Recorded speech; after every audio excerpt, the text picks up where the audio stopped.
예, 호까지 다 만들어 볼까요? 새 스케치를 생성을 해서 계속 진행해 보도록 하겠습니다. 새 스케치를 만들어서 내접 다각형을 만들겠습니다. 내접 다각형을 클릭하신 다음에 내접 다각형, 내접 원에 접하는 다각형이니까 처음에 클릭하면은 원의 중점이 나오겠죠. 그리고 한 번 더 클릭하실 때는 여기 보이시는 이 가이드라인 보이죠? 가이드선 노란색. 이 가이드선을 선택을 하신 다음에 클릭을 해주시면은 얼마나 많은 꼭지점을 생성할 것인가 라는 게 나타납니다. 그래서 왼쪽과 오른쪽으로 바꾸라고 나오죠. 그렇죠? 왼쪽과 오른쪽으로. 그래서 오른쪽으로 가면은 꼭지점이 들어가고 왼쪽으로 가면은 꼭지점이 줄어듭니다. 그래서 우리는 육각형을 만들기 때문에 육각형을 6개를 선택한 다음에 클릭을 한 번 더 눌러주면은 그림이 그려지죠.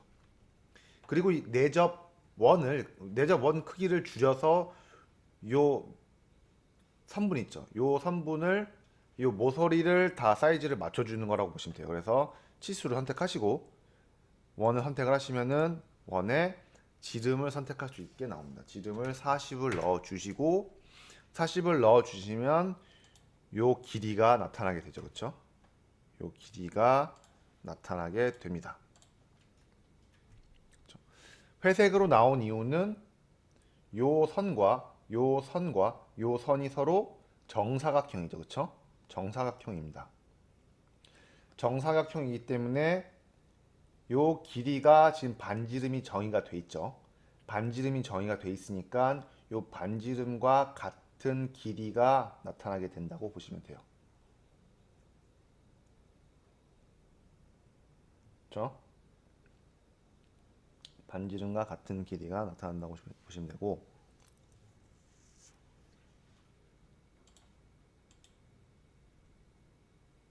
보시면은 여기 여기까지의 길이가 같죠, 그렇죠? 여기까지 길이가 같고 그리고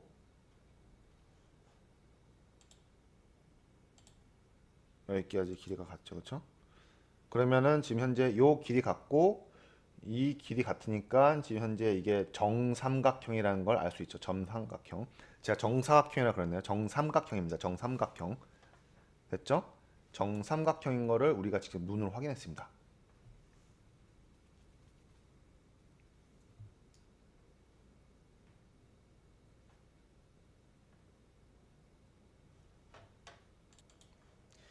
예.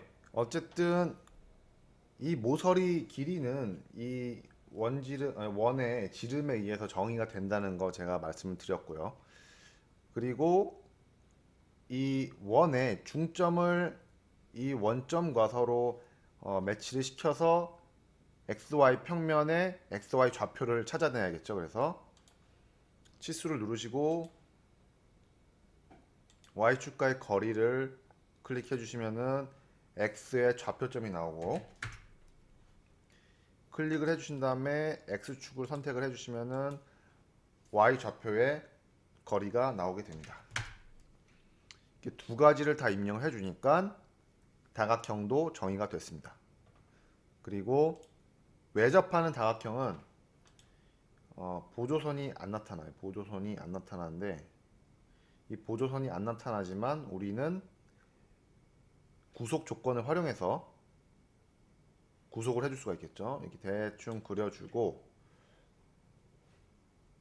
한 오각형을 만들어 볼까요? 오각형을 만든 다음에 클릭을 해줍니다.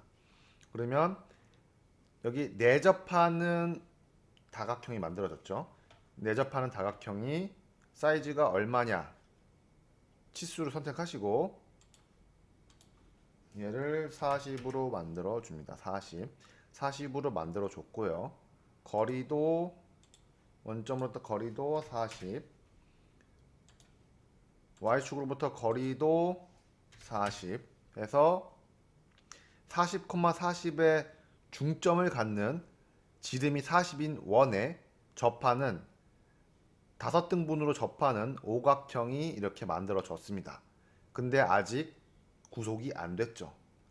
겉에 있는 원은 구속이 됐는데 이 다각형 구속이 안 됐습니다. 그 이유는 여기 틀어진 각도 때문이에요. 틀어진 각도. 요 틀어진 각도가 요 사이에 미세한, 그러니까 요 각이 있을 거잖아요, 그렇죠? 여기가 몇 도냐 이렇게 되는 거예요. 몇 도인지 정의가 안 돼서 나는 얘를 파란색으로밖에 만들 수가 없어라고 온쉐이프에서 지금 말하고 있는 거예요. 그러면은 이 친구의 각도를 우리가 정의해주면은 사실 얘가 구속이 됩니다. 한번 볼까요? 얘를 선택을 하고 이 모서리 선택하고 요 아래 내려오셔가지고 요 X축 있죠? X축을 같이 잡아준 다음에 그러면 둘 사이에 각도가 나오죠, 그렇죠? 각도가 나와요. 각도를 제가 10도로 바꿔볼게요. 그럼 정의가 다 됐죠, 그렇죠? 근데 보통은 우리가 얘를 선택해가지고 여기 수평을 맞춘다든지 아니면 수직을 맞춘다든지 이런 식으로 해서 구속을 잡아줬잖아요. 사실은 얘가 틀어져 있는 그 각도가 아직 정의가 안 돼 있기 때문에 그랬다라는 걸 제가 보여드린 거고요. 얘를 다시 지워버리면은 아직 구속이 안 되죠. 그래서 여기를 선택을 하신 다음에 얘 없애고 이 모서리 선택하고 수평, 이 수평의 구속 조건 있죠? 얘를 선택하시면은 틀어지면서 수평이 맞아지고 구속이 되죠. 이렇게 해서 내접하는 원과 외접하는 원을 통해서 다각형을 만들어 줬습니다. 이번에는 연결곡선 스플라인을 만들어 보도록 하겠습니다. 스플라인은 이거를 이 스케치 5를 닫고요. 그리고 스케치 5를 숨기겠습니다. 다시 스케치를 작성을 해서 탑을 선택하고 스플라인 선택할 때는 여기 클릭을 해주시면 됐나?